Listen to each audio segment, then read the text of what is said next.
Coogs House. Jamal Shead embodies everything about the Houston Cougar basketball program that spent stretch of the last few years ranked number one in America. So, where's he getting drafted?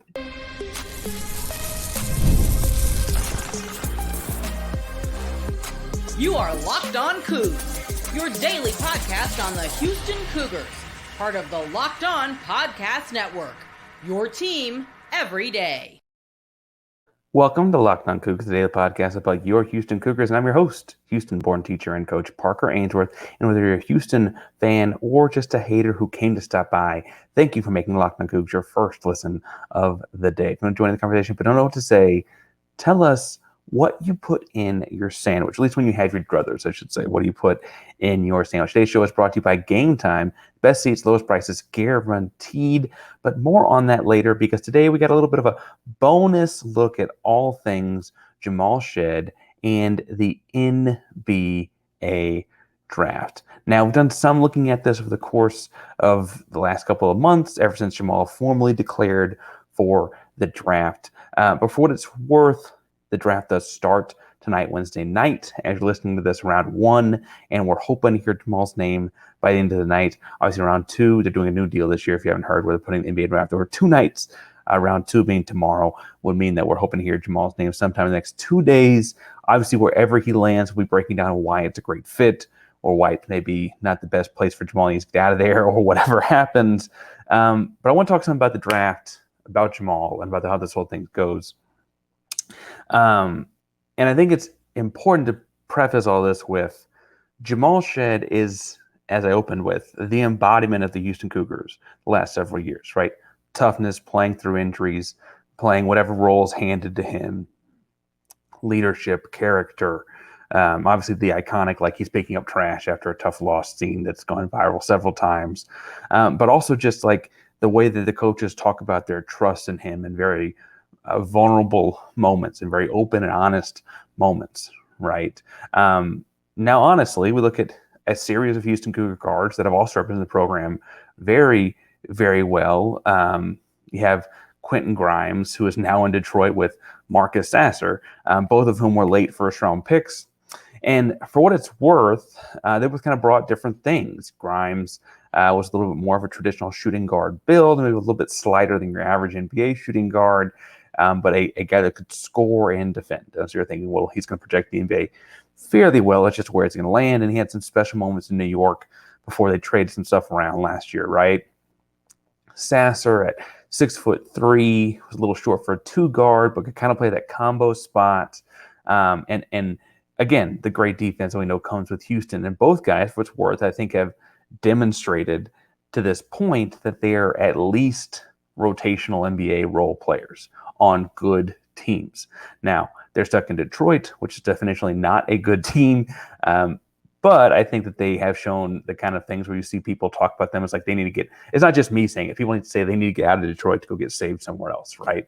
And so that's the kind of thing that's like, okay, if other people are seeing that, of course, that's like, it's not just Parker's like Houston Cougar goggles. It's this idea that that's where they fit in this modern NBA. And so Jamal, I think, stands to reason, is going to be at least in that area, right? Jamal's accolades speak for themselves. Big 12 Player of the Year, Big 12 Defense Player of the Year, National Defense Player of the Year, and a couple different outlets, or a couple different awards for it. First Team All-American, he was Defense Player of the Year in the American Athletic Conference the year before, First Team American Athletic Conference the year before. He is, again, as individually decorated as he could really be. Again, he won Player of the Year in the best conference in college basketball. Now, as far as the NBA goes, they look at other things about his game. Now, the things that he brings to the game that are on the positive side, the pros to drafting Jamal Shead as an NBA scout would be concerned, not as you and I would be concerned, right? But as an NBA scout would be concerned, or obviously those intangibles that we rave about, right? The kind of guy that every coach that works with talks about in such a glowing, positive light. The coaches that he's gotten to work out with from the individual workouts have had very similar responses too, right? The guy is obviously one of the hardest working guys in all of basketball, college, pro, whatever, right? The positives in his game, his on-floor game, more tangible things are the way he attacks the rim. We talked on the show since its inception about how sometimes Houston's best offensive play was running HB dive, where they just let him go full speed at the basket and figured out what happened, right? And the pros, they call that rim pressure. The ability for a guard to put pressure on the rim and bend a defense is valuable. They keep a percentage of like how, analytically speaking, the percentage will be how much a guard puts pressure on the rim by driving and forcing help and this, that, and the other thing. His rim pressure projects to be very, very high. He was playing against NBA quality bigs in a number of different Big 12 matchups. I mean, Baylor's Massey is projected to go in the early first round. Like, he's seen a lot of these guys across his time in college basketball. And so you've got that aspect of his game. Once the defense does collapse, obviously he scores a lot of his points at the rim. He does a great job of finding guys for kickouts. Houston played an incredibly slow pace last year. So you look at like analytical data and his assist percentage, his should be assist percentage, meaning should be a makeable shot, finding the right pass, etc., are off the charts, right? They're as high as anyone in college basketball last year. And so finding those guys for kickouts continue to be something he's really good at. And then it's another intangible, but it certainly was a pull away from all of his combine work. Is at the combine, when they had their scrimmages, it was very clear that he is able to ratchet up the competition level to a degree that I think not everyone's necessarily even comfortable with. There was all kinds of rumors in the pre-draft process about like what point guards are showing up to what workouts for what teams and who wouldn't show up. Oh, you got Jamal Shead coming in on Tuesday. I can't show up till Wednesday. I'm sorry, man. Like, those kinds of things were evident because he is that kind of competitor. He makes everyone around him on his team better and on your team worse, right? Like if his team has got him on it, they're going to be competitive. They're going to have a chance to win, right? I don't really care if we're playing badminton or horseshoes. If I got Jamal Shead, I think we've got a chance to win, right? And I think that showed through in a number of different evaluations as you read them across the internet as well, right? The drawbacks are the kind of thing where it's unfortunately just not entirely his fault, right? He came in at 6 foot and a quarter inch, 200.8 pounds. Wingspan is better than anticipated at about 6'2" and a half.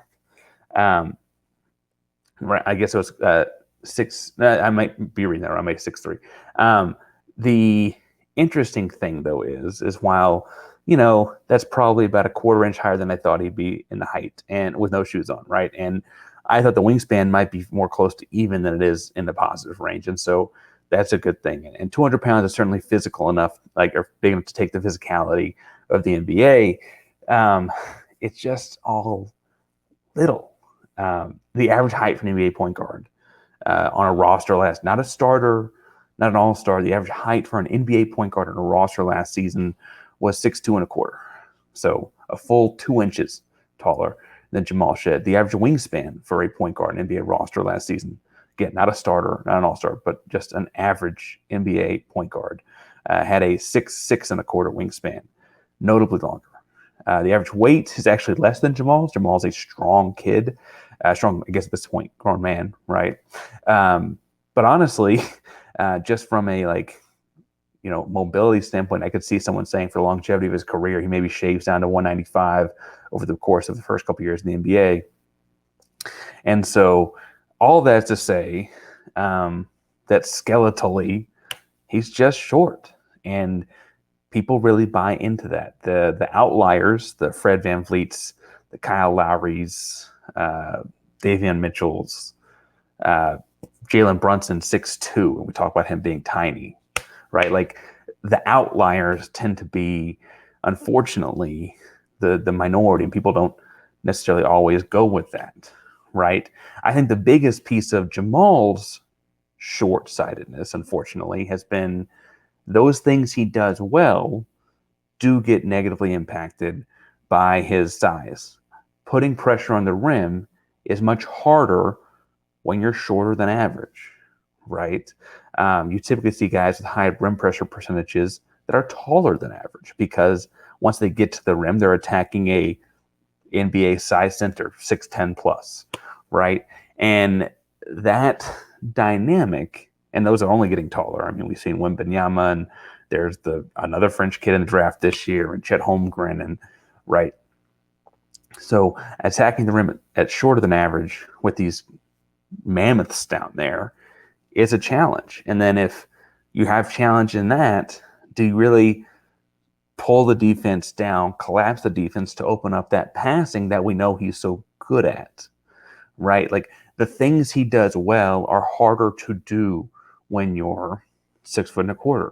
He's not a 42% three-point shooter, right? Marcus Sasser was around 40 for the duration of his last 2 years at Houston, right?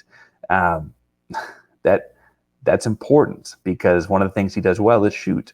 Well, if you're a catch and shoot kick out guy, it doesn't really matter how tall you are as long as the defense is suffocated down by a different guy with the rim pressure, right? And so suddenly Jamal's skill set in conjunction with his size are things that aren't lining up to an NBA scout. Now, I don't think that measures all the things he can do. It doesn't take into account any of the intangible things we talked about that he can do at all. And I also, for what's worth, having seen him for 4 years at the University of Houston, attack NBA-sized centers across every chance they get and attack very well, I think his rim pressure will withstand the size difference. I think that his speed still is his speed, right? The last thing people knock with him, and then I'll move into second segment and say where I think he'll go, is honestly the age. He's a 4-year college player, and it's not that means that he's like too old to play in the NBA. The guy's playing at 25, obviously. Like that's not too crazy. The bigger problem is that you typically don't see a lot of growth and development as players. Guys kind of start creating they're kind of settling into their NBA skill set and body around 23, 24, 25, and he hits that much faster, right, when he has spent 4 years in college as opposed to a kid coming out with a lot more time to get to that point. And so you start to see like, okay, well, what does this all look like for him? I think he's going to negate all that and be a long-term pro. And I'll tell you where I think he's going to go to do it in a second.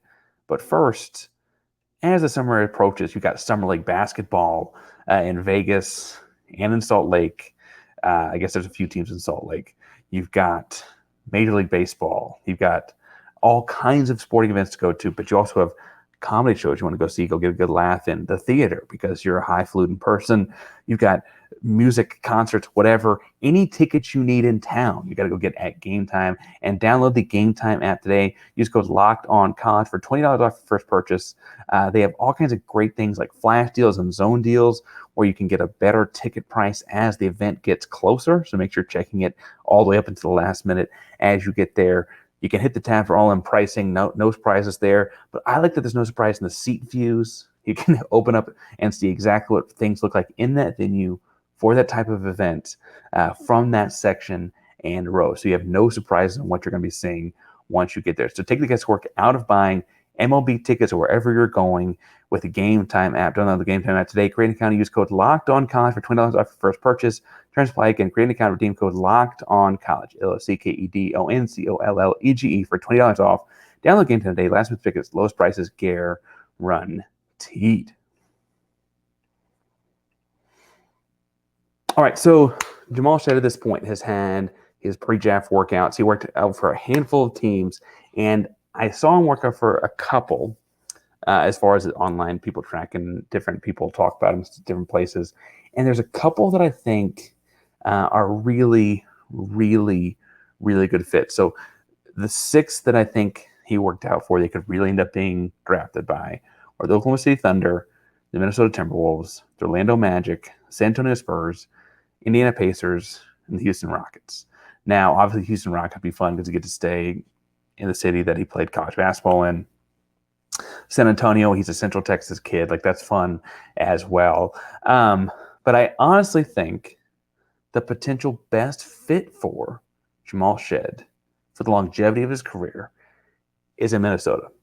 And here's why. So Minnesota, we saw get the Western Conference Finals last year after surprising people by knocking off the defending champion Denver Nuggets. They ran out of steam in that Western Conference Finals. Frankly, had trouble guarding Kyrie and Luka, right? That's just the way that goes, right? It looked like Anthony Edwards was running around dog-tired trying to cover Kyrie and be the offensive force. Just summarizing in the Spark Notes, if you're not an NBA person. If you are, I'm obviously leaving out some stuff, but that's the Spark Notes version. Their point guard is aging veteran Mike Conley. Mike Conley, who has been in the NBA since 2007, was their point guard, and he missed some games in that series with some like hamstring, lower half of his body kind of stuff. Mike Conley is the kind of pro that 15 years from now makes me feel like Jamal Shead could still be playing NBA basketball. Undersized, defensive, floor general, point guard, true point guard, every standard of the word, right? High character, high work ethic, all those kinds of things that Mike Conley did for the last 15, almost 20, whatever it is, years. I think Jamal Shead does the same thing. The other part of this is that Jamal Shead is going to need to see every day how to last a long time in this league. Well, Mike Conley would be his teammates, right? They'd be doing that together. Mike Conley can't start every night. So there'd be some nights where Jamal Shead could get starting duties. And as far as their scheme goes, you could put Jamal Shead when he's on the floor in spots to like guard the 6'2" Kyrie Irving instead of having Anthony Edwards do it. And then you can like facilitate parts of your offense that way. We've also seen in their offense that Minnesota runs. They do the, they have 7-footer Karl Anthony Towns that shoots threes and 7-footer Rudy Gobert that stands by the rim. Well, that's a lob threat like we saw at Javier Francis. It's a kick-out threat like we saw with the 4-out offense that Houston ran 2 years ago with Jarris Walker, right? Like all of a sudden the pieces start to fit together. Minnesota has pick number 27 at the end of the first round.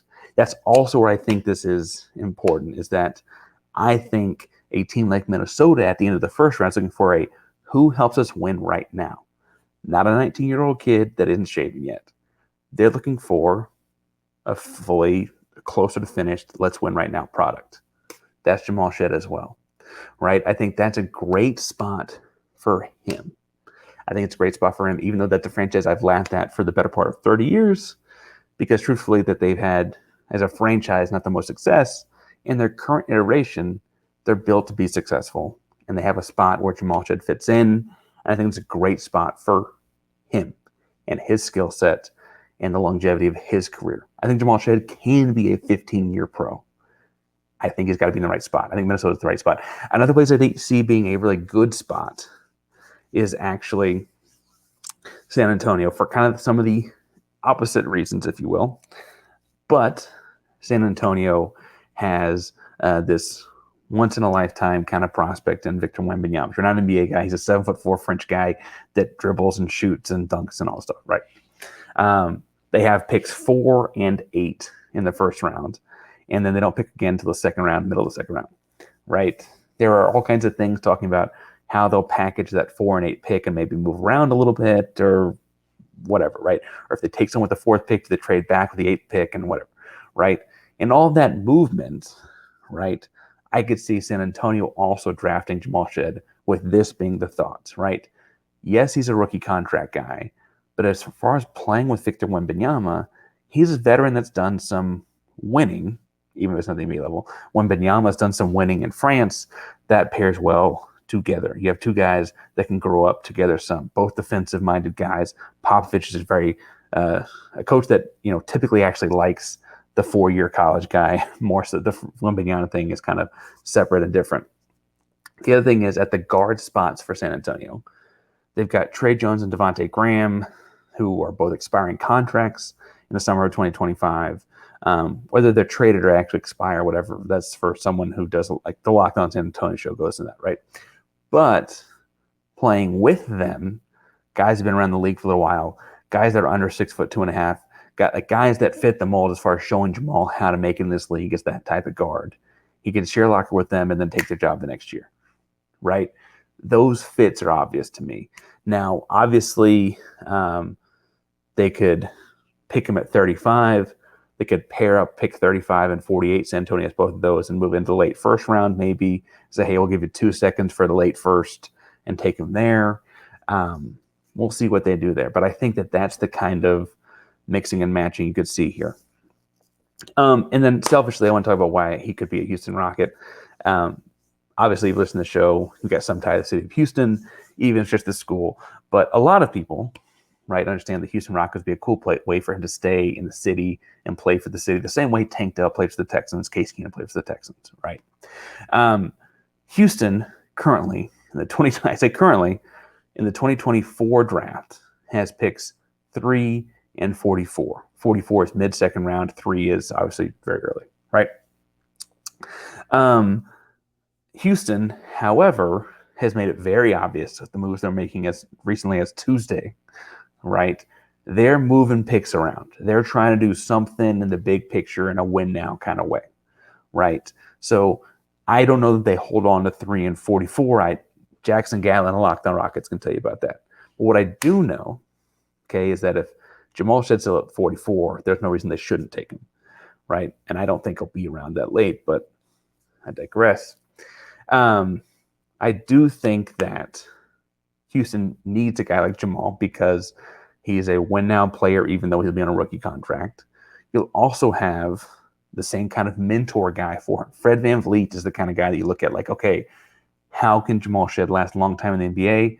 Fred VanVleet is that 6-foot guard that's been around for 15 years, right? He's that same type of guy, right? He was a small school guy too. And, when Houston was in the American, you could argue it's a small school, right? Both American-led conference, Wichita State, Houston, et cetera, right?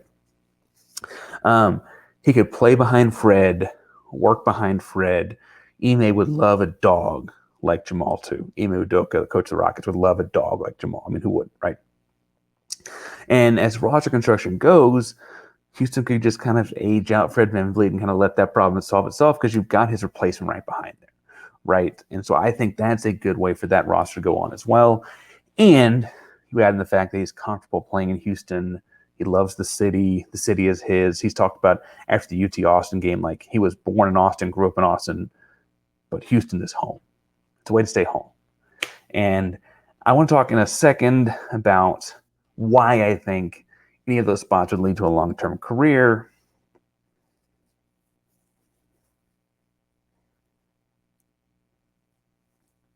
All right, now I think people read about a small point guard and think about why would this guy have a long-term career, right? What makes this so special? Jamal Shead is incredibly special, both on and off the floor for a number of reasons. But what makes him a special pro, a guy that could last a long time, is the discipline he's got, the work ethic he's got, the character type he's got, the guy that he'll never be a guy that you don't want in your locker room. So he'll always get the extension of his career because of that. And we also saw, just this last couple of seasons, teams that add a defensive point guard that fits a role, that comes in, does their job, wins basketball games, and ultimately wins a championship. I mean, the Boston Celtics last year, they made a big trade over the summer to swap out Marcus Smart for Jrue Holiday. Jrue Holiday, people thought on paper, was not a lot different than Marcus Smart because on paper, they're both defensive-minded point guards. The key difference is that Marcus Smart is a different kind of player as far as a me versus we kind of thing than Jrue Holiday is. And Jrue Holiday allowed that team to blossom a different way. He played his role. He said all the right things. He did all the right things. He's a great locker room guy. And then, while both guys are dogs defensively, Boston wins a championship after making a couple of small changes, like getting Jrue Holiday. Defensive-minded point guard that can get points when you need him to, attack the rim when you need him to, does the dirty things when you need him to, but ultimately is going to come in and defend the other team's best guard. That's what he's going to do, right? A year ago, we saw Denver kind of have the same kind of infusion into their roster in both scoring and the defensive side of the ball when point guard Jamal Murray, who's not exactly a giant at 6'2" and change, showed up healthy, right? I mean, that's the big thing there was they've had the multi-time MVP Nikola Jokic. They had the trades for what's the guy's name? There's a dunk contest that's escaped me right now. Aaron Gordon. That's embarrassing. Aaron Gordon. But they had the trade for him made. They had Michael Porter. They had all those things. But when Jamal Murray was healthy and was healthy enough to play defense, that's championship caliber team. The year before, eerily similar. because you had the Milwaukee Bucks, who made a big trade to bring in Drew Holiday, defensive-minded point guard, to win the 2021 NBA championship. They had Giannis, they had Lopez, they had Middleton, they had all the pieces, but defensive-minded point guard made a difference. I could go into the bubble finals, right? The Lakers have Anthony Davis, LeBron James, all the things work in their favor, whatever. But ultimately, the point guard that played defense and organized the offense and ran the offense as a pass-first kind of guy that occasionally scored when he had to was Rajon Rondo. He was a key part of that NBA championship, right? 2019, it was Kyle Lowry and Fred VanVleet himself. Right now, I can go into the 2018 Warriors. Now, Steph's a different thing, or whatever. But like ultimately, that's a lot of the last handful of champions that needed that defensive-minded point guard to come in and change the culture, or change the way that they play defense, because they could take their scorer on offense off of the ball on defense, and give him a break in that kind of way, and say, "Hey, I need you to just be a dog to defend that guy." They had a guard to go do it, and that's what Jamal Shead's going to do too. And so I'm thinking this is the start of something long-term for Jamal. I'm excited to see where Jamal lands. We're still on vacation here at Locked On Cougs. We're still in the off-season of sorts here. We're still kind of going a lot less often. But I want to come in and talk about it a little bit because the draft is tonight. It's tonight and tomorrow night. Whenever Jamal Shead is drafted, we'll do a post-draft talk. It'll probably go up the next morning about where he is, what that fit is, and what we think about it. Wherever that may be. It may be one of the places we talked about. It may be nowhere we talked about. We've seen teams draft people that haven't worked out all the time. It happens all the time in this league. Whatever the case may be, I'm excited for Jamal. Could not be happening to a better person.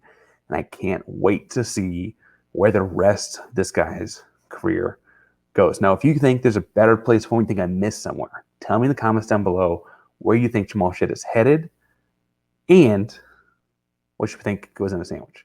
Locked On Cougs is a primary Locked On podcast network. Is your team, our Houston Cougars, each and every day. Except for the vacation, we go every so often. Go Cougs.